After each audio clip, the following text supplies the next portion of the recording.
Would it really be possible to rank the gods of destruction in Dragon Ball Super? The most obvious answer would surely be no, but we did our best with all the information we have so far, remembering that as the story and the manga progress, everything can change. But you will really be surprised with this current list. Ready? Then come with me. Go ahead and subscribe to the channel, leave your like, and activate the bell. Among all the divine figures we know in Dragon Ball Super, none generate as much mystery and debate among fans as the gods of destruction. These entities are responsible for maintaining cosmic balance, erasing worlds, civilizations, or even warriors that might endanger the natural order of the multiverse. Each of them possesses not only brute strength, but also unique abilities that justify the title they carry. Although their personalities vary greatly between seriousness, carelessness, violence, and even a certain sense of humor. However, the point that always arouses the greatest interest is the inevitable question. After all, who is the strongest among the gods of destruction? This ranking is something that has never been officially shown in definitive order, but the manga and anime give us important clues.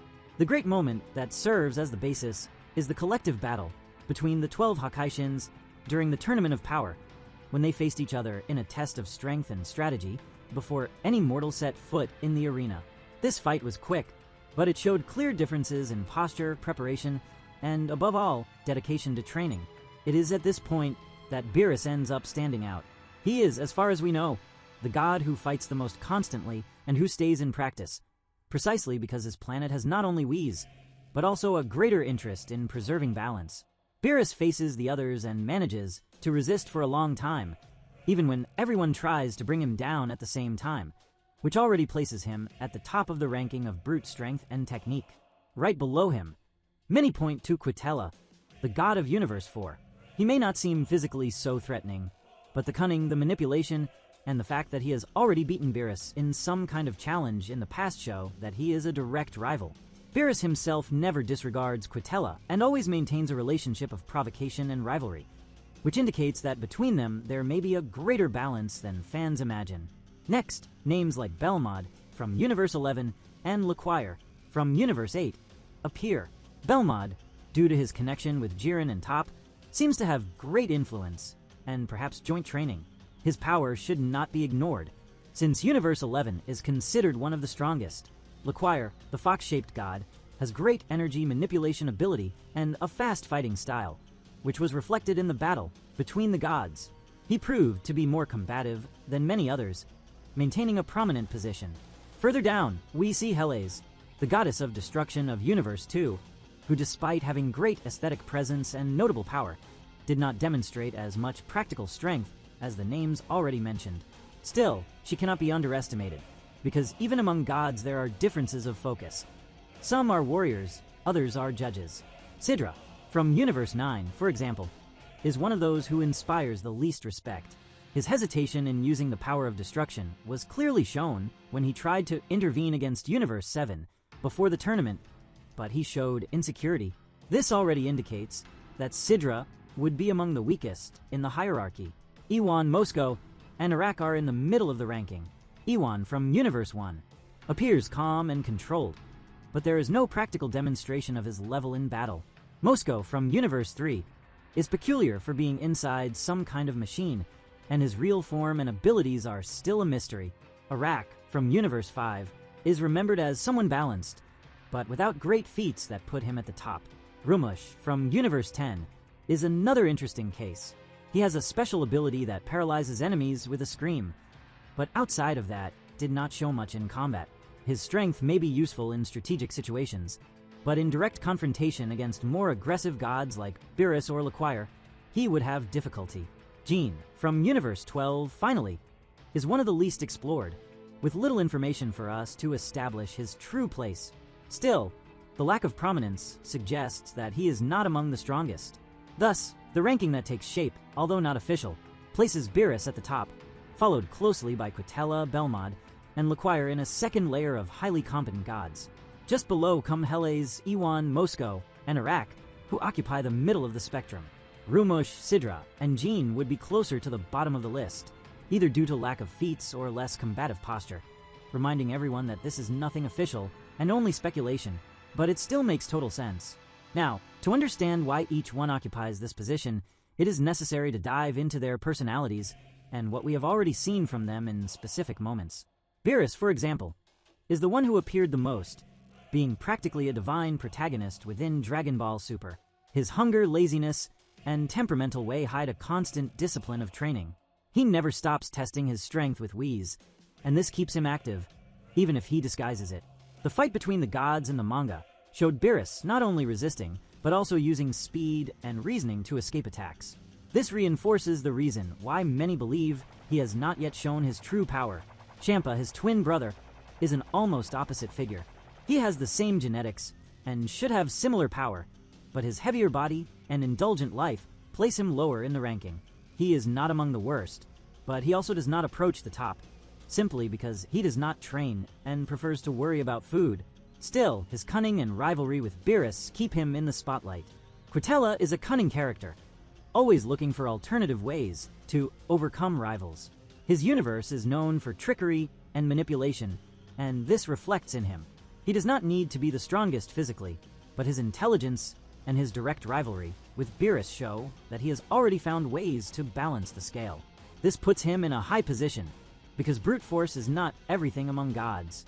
Belmod, in turn, is interesting because he represents a universe that values order and justice, but his personality is ironic. He is cruel, manipulative, and cold, contrasting with the image of his trusted warriors like Jiren and Toph. The fact that he has a warrior like Jiren under his supervision is an indication that his universe trains with discipline, which extends to the god himself. Laquire and Iwan are less explored, but their appearances make it clear that they are not passive. Laquire in particular proved active in the fight of the gods, unleashing energy attacks with intensity. He may not be the strongest, but he is among the most agile. Iwan, with his serene style, seems like a veteran who knows how to measure forces. Helles, with her vanity and aesthetic power, represents more a concept than brute power, but her position is still relevant. Arak, Mosco, and Jean suffer from lack of prominence, but this does not mean absence of power, only lack of direct comparison. Rumush, even with his sound technique, proved limited in real confrontation, which pushes him to the bottom of the list. And Sidra, with his insecurity, ended up consolidated as one of the weakest, precisely because a god who hesitates to destroy loses the purpose of his position. This analysis shows that, although all the gods are incredibly powerful to the point that no ordinary mortal could even get close, there are clear differences in posture and training that separate them. Beerus remains active.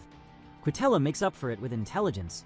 Belmod and Laquire have strong styles, but Sidra and Rumush fall short. This ranking is a construction based on clues from the manga and the anime, and gives the fan a notion of how the balance among the 12 universes is not homogeneous. When we talk about the gods of destruction, it is impossible not to think about how they appeared within the narrative and why Akira Toriyama decided to put them in Dragon Ball Super. Until the end of Dragon Ball Z, the strongest warriors we knew were Majin Buu, Goku, and Vegeta. The concept of deities already existed, with KO, Kaioshin, and even Enmedeo, but they all seem to belong to a higher order of spiritual administration, without directly involving the physical destruction of the universes. It was only with the arrival of Beerus that a new layer opened up before the fans. He was not just a villain, but a force of nature, someone who did not fight out of evil, but because his function was exactly to erase what was in excess or out of order. This concept completely changed the way Dragon Ball began to deal with the balance between life and death, creation and destruction. Beerus' first appearance in the movie Battle of Gods already made it clear that he was not a disposable character. His grandeur and the way Whis placed himself as superior to him in some aspects aroused curiosity. There was born the embryo of the entire system of gods we know today. The movie established that the multiverse was composed of 12 twin universes, each with a god of destruction and a guiding angel. Therefore, Beerus was not an exception, but part of a carefully planned cosmic order. What makes the gods of destruction so interesting is that, unlike the Kaioshin, they do not necessarily need to be benevolent or fair. In fact, many of them do not even show much concern for the lives of mortals. Beerus himself destroys planets out of irritation, or simply because he does not like the local food. Champa is lazy and spends time competing with his brother. Belmod manipulates events cruelly. Quitella lives on intrigues and manipulations. This makes it clear that, despite the title, they are not examples of morality. but rather gears of a larger system that works even with its flaws. This fallibility leads us to an essential point. Do the gods of destruction really need to train? The answer, although not entirely explicit, can be built from everything we have seen so far. Beerus is a clear example of a god who not only can, but must train. The fight against Goku in Super Saiyan God showed that he was not so far from being challenged by a mortal, something that should not be possible. Then we see Beerus training with Whis several times, whether in sparrings or just to stay in shape. This shows that, at least in his case, there is a need for constant practice. However, other gods do not show the same dedication. Champa is the opposite example.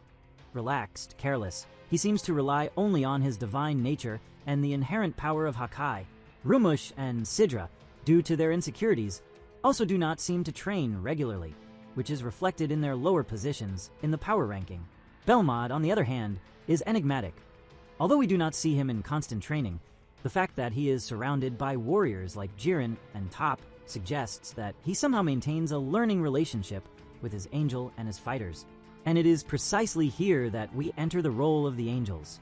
Each god of destruction has at his side a mentor angel, who not only guides them as instructors, but also supervises them. The angels are neutral. They do not participate directly in battles unless it is to train or to protect the greater order established by Zeno. Whis, for example, not only trains Beerus, but also intervenes at critical moments to prevent his fury from exceeding limits.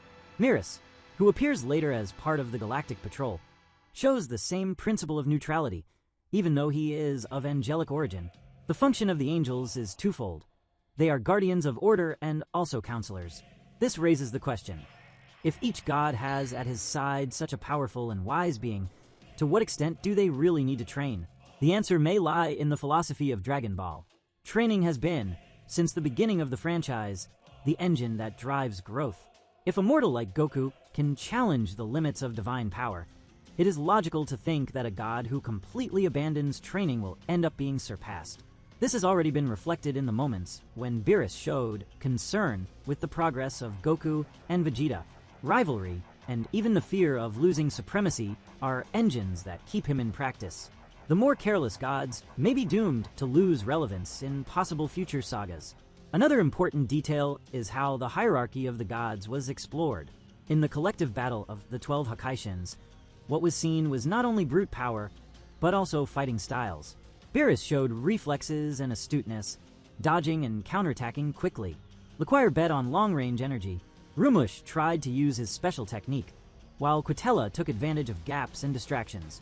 This fight, although brief, was a microcosm of what it means to be a god. It is not enough just to destroy, it is necessary to know how to act before equals. The balance between physical training, mental training, and angelic guidance is what defines the relevance of each one. In addition, it is curious to observe how the gods reflect their universes.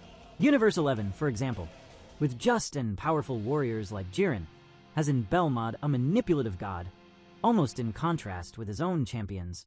Universe 7, with Beerus, is balanced by mortals like Goku, who constantly seek improvement. Universe 9, with Sidra, shows the decay and fragility that led it to be erased by Zeno. This correlation shows that the gods are not isolated figures, but part of the identity of their universes.